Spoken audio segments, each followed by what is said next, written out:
Hello everyone. इतने सारे videos, इतने सारी अपील, इतने सारे रिक्वेस्ट के बाद भी आज एनटीए पीआईबी में अपना एक वीडियो कॉन्फ्रेंसिंग रखी थी उन्होंने, जिसमें कि उन्होंने सिंपल से इतना काम किया बेटा कि जो चीज उन्होंने रिटन फॉर्म में प्रेस रिलीज में दी थी वही चीज उन्होंने यहाँ पे कॉन्फ्रेंस में कह दी है।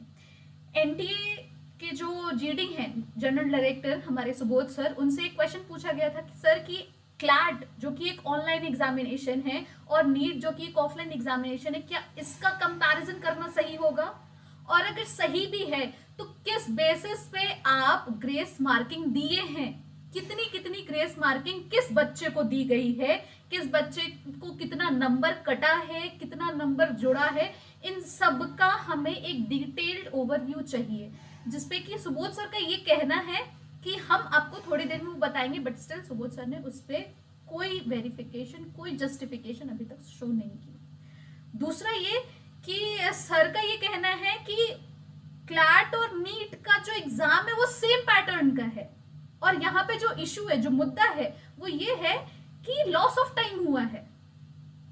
मेरे को इतना समझ नहीं आ रहा कि ऑनलाइन एग्जामिनेशन ऑफलाइन एग्जामिनेशन कैसे कंपेयर कर रहे हो सर आप? कैसे? जहां पे क्लैट में आप हर एक चीज मॉनिटर कर रहे थे, छोटी से छोटी चीज कि एक बच्चा एक क्वेश्चन के ऊपर कितना टाइम वेस्ट कर रहा है या कितने इफिशिएंसी के साथ वो क्वेश्चन कर रहा है, उसके डिफिकल्टी लेवल को देखते हुए उसकी इफिशिएंसी कैलकुलेट करके सुप्रीम कोर्ट ने ये डिसीजन लिया था नॉर्मलाइजेशन का। आप वो ऑफलाइन में कैसे कर दिए? We want an answer for this. But उस पर भी सर का ये जवाब आया है, जिसको आप सुनो और देखो इसे। देखो मार्क्स कितने से कितने दिए गए हैं इन बच्चों को, मतलब वो नंबर ऑफ मार्क्स कितने, जैसे क्वेश्चन के वो अलग अलग ग्रेस मार्क्स 5 वो सबका अलग रहता है। तो वो रेंज कितना है? रेंज मैं आपको बता दूंगा, मतलब बट ये रेंज आपको बता दूंगा, बट अभी तक बताया नहीं है ना, तो ये रिटन फॉर्म में है एंड हमें ये रिटन फॉर्म में चाहिए। जो है हर बच्चे का जो है एक अलग, उस पर उनकी जो आंसरिंग एफिशिएंसी है ये है, तो इसका जो है सबका एक अलग अलग वो है, इसका सिस्टम जो है, जो एक जो कोर्ट के ऑर्डर्स में है कि मतलब उसकी आंसरिंग एफिशिएंसी कितनी है, ये कितना है, तो सबका जो ग्रेस मार्क्स है वो अलग होता है। इसी तरह से जो आपने क्लैट की बात की है, क्लैट का जो वो मतलब फॉर्मूला अपनाया गया, तो वो एक ऑनलाइन एग्ज़ाम है और ये एक ऑफलाइन एग्ज़ाम था जिसमें लिखित में केवल डॉट बनाना था, तो उस वाले सिस्टम को ऑफलाइन के लिए कैसे अपना लिया गया? पैटर्न एक है, पैटर्न मतलब कैसे एक है पैटर्न सर?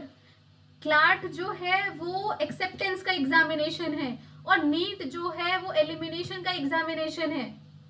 क्लैट ऑनलाइन है, नीट ऑफलाइन है, एक पैटर्न कैसे है? Loss of time, time loss का है, कॉन्सेप्ट टाइम लॉस का है, तो उसके आधार पे बनाया गया।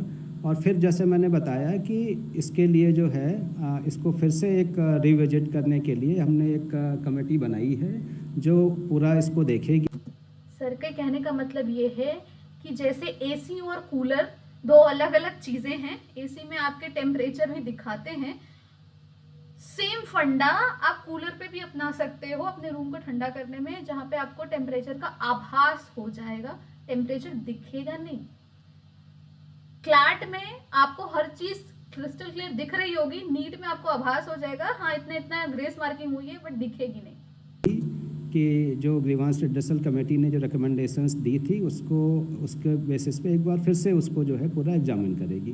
Thank you. तो क्या रिजल्ट फिर से डिक्लेयर करेंगे री एग्जाम करके? देखो इशू जो है, ओके, अब ये बात आई कि रिजल्ट फिर से डिक्लेयर करेंगे या नहीं करेंगे, तो सर का ये कहना है कि इशू जो है वो 1600 स्टूडेंट के साथ हुआ है, 23 लाख स्टूडेंट के साथ नहीं हुआ है, तो हम उन 1600 स्टूडेंट के रिजल्ट को रीवैल्यूएट करके अपना डिसीजन बताएंगे।